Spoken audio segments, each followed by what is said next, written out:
Roger Ebert famously called movies empathy machines. The medium of filmmaking gives viewers the opportunity to see the world from a wholly new perspective. The visceral qualities of film, their ability to transport and carry images and sounds across space and time, give them the unique ability to submerge you and wash over you. Given enough time with certain characters or living long enough in certain spaces, you will fundamentally change your thinking regarding ideas, cultures, or even understandings of the world. One of the things that got me interested in film as a philosophical medium is its intent to place you within instances of specificity. The 5 films I'm talking about today all communicated something specific that I was able to apply to my own life, and in some cases, they radically changed how I view the world. All the films discussed in this video are scripted, narrative films, but if you'd be interested in a similar video regarding documentaries, let me know in the comments. Let's get started. The 1971 Italian film The Working Class Goes to Heaven follows 31-year-old factory worker Lulu Massa during a wave of labor union strikes. In the beginning of the film, Lulu is the perfect factory employee. He's committed to productivity above all else, making excuses for the poor conditions of the factory and even putting down his fellow workers who are fighting for better safety and higher pay. Despite his excellent productivity at work, Lulu's home life has suffered, as has his body under the constant strain of his labor. Lulu visits his old friend Milatina, another excellent factory worker, at a mental hospital. Milatina has experienced a complete breakdown from decades of factory work.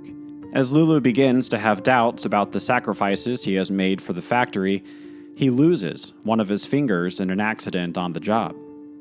At this point, the film follows Lulu's journey from company man to radical protester.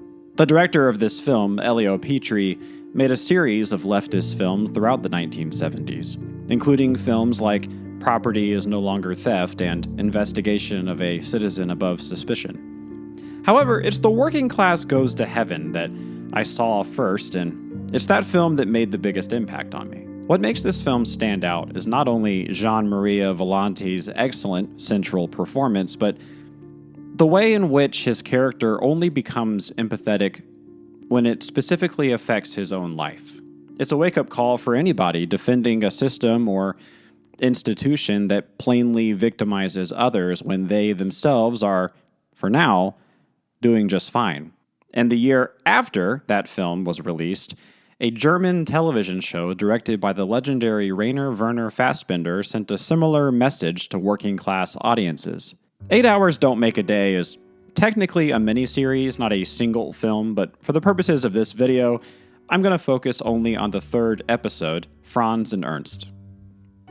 8 Hours Don't Make a Day aired in West Germany from October 1972 to March 1973, and across all 5 episodes, we follow a group of working-class people in the city of Cologne.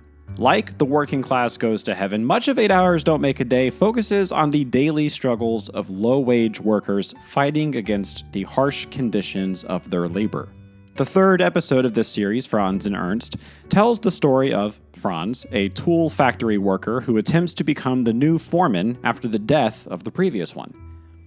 At first, Franz is reluctant to make waves, even though he has been at the company longer than everybody else, and even though he has more knowledge about the factory line than any other person in Cologne. He just doesn't believe enough in himself as a leader to go for the job. After the other workers cheer him on and give him their full support, Franz spends a majority of this 97-minute episode studying manuals, getting leadership suggestions from his peers, dressing better, and ultimately believing in himself as the rightful heir to the foreman position. It's kind of like watching one of the training montages in the Rocky films, except it's a man with low self-esteem slowly understanding his own worth. It's hard to communicate through just verbal description, but I really urge you to seek out this episode. Fassbinder's incredible ability to crank mundane life onto an epic scale is never better than you see here. And it's a piece of filmmaking that taught me no matter what you are in life, you can find greatness within yourself. When I was in college, I took a film and philosophy course that lacked diversity among the student population. My professor had a hard time getting some of the students to think outside of their own, lived experiences, and she attempted to use film primarily as a means of ideological exploration and an exploration of the diverse beliefs and cultures of our world. One night, the professor had us watch Spike Lee's acidic 2000 film Bamboozled, and what followed was a 2-hour conversation that probably changed my life. So Spike Lee's film is shot on tape and it's pitch black. It tells the story of Pierre Delacroix, the only black executive at a TV network, and he's pitching an old-fashioned blackface minstrel show to other executives as a way of getting himself fired. However, instead of firing him, they love the idea, and the show becomes a huge hit for the network. What follows is definitely one of the most, if not the most, provocative American film ever released by a major director. The direction this movie goes is consistently shocking, thought-provoking, and for a young white kid like me attending a liberal arts college in 2008, totally unlike anything I had ever seen before it. The conversation the class had following the screening of this film still echoes in my mind almost 20 years later. It was a radicalizing experience that forever changed my relationship to both my own race and the issue in general of race in America. It inspired me to read the works of James Baldwin, Toni Morrison, Alice Walker, to keep seeking the truth of the lived experiences of others. I always have more work to do in this area, but Bamboozled is the film that started that journey for me. Another film I saw for the first time in 2008 is Charlie Kaufman's directorial debut, Synecdoche, New York. At this point, Charlie Kaufman had already made a name for himself as just a screenwriter. He wrote Being John Malkovich, adaptation, Eternal Sunshine of the Spotless Mind. Synecdoche, New York is the first film Kaufman wrote and directed. Starring Philip Seymour Hoffman as Caden Cotard, the narrative follows Cotard as he uses his genius grant to stage a life-size production of a play about New York City, complete with full life-size skyscrapers, millions of actors, and, of course, another life-size play about New York City happening inside it, and so on. The film definitely continues Kaufman's tradition of mixing surrealism and dark comedy, but this time on a huge scale. The number of layers to the narrative of this film details in the background, the word games throughout, they do draw immediate parallels to literary works like James Joyce's Ulysses or Dante's Divine Comedy.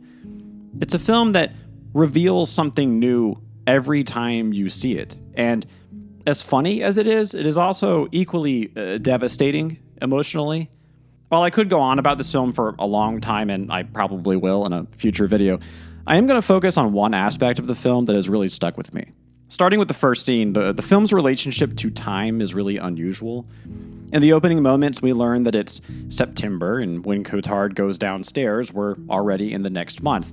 When he goes to the doctor, it's the next month, and so on. Even though the scenes are depicted as happening all around the same event or even during the same day, there are clues really after each cut that years and months are passing. The film just fast forwards through Cotard's life, and the audience is just as helpless and sometimes confused by the passage of time as he is. It's been 17 years since I first saw Synecdoche, New York, and ever since that first viewing, the film's relationship with time has only gotten more and more true to how it feels to just live your life.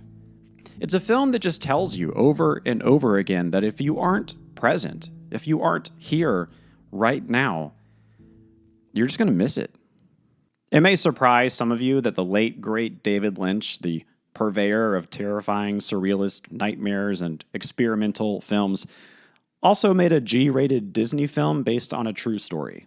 There's nothing overtly strange about The Straight Story, a film about an elderly, disabled man named Alvin Straight who rode his lawnmower 240 miles to visit his sick brother. But waiting inside what would seem to be a simple, uplifting film is a narrative brimming with the same kind of darkness and empathy found in any of Lynch's work. Richard Farnsworth plays Alvin Straight, and behind the scenes, Farnsworth himself was suffering from terminal cancer. While experiencing intense, real-life pain, Farnsworth portrays Alvin Straight with clear-eyed integrity and realism.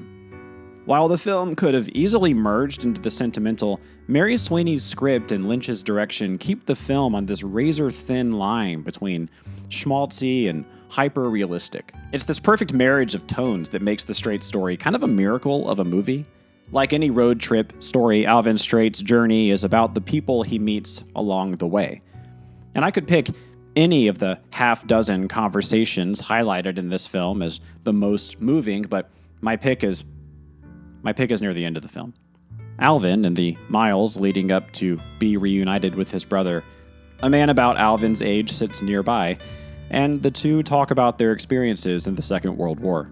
In this scene, both men reveal their greatest regrets from that time. It's a scene taken from the real-life experiences of the actors on screen, and it feels less like a scene from a movie and more like a documentary about two men releasing themselves from decades of guilt. The Straight story is full of moments like this, an honest and reflective conversation that reveals a deep truth about the things that connect us and what makes us all human. The Straight story is a film that perfectly captures Sonder, the term coined by the Dictionary of Obscure Sorrows, which is defined as the profound feeling of realizing that everyone, including strangers passing on the street, has a life as complex as yours. When I was young, it was the Straight story above any other work of art that taught me that each person you meet has an entire universe inside of them, and it was my first step toward intentionally developing empathy for others. What are some films that changed how you see the world? Let me know in the comments. Thank you so much for watching.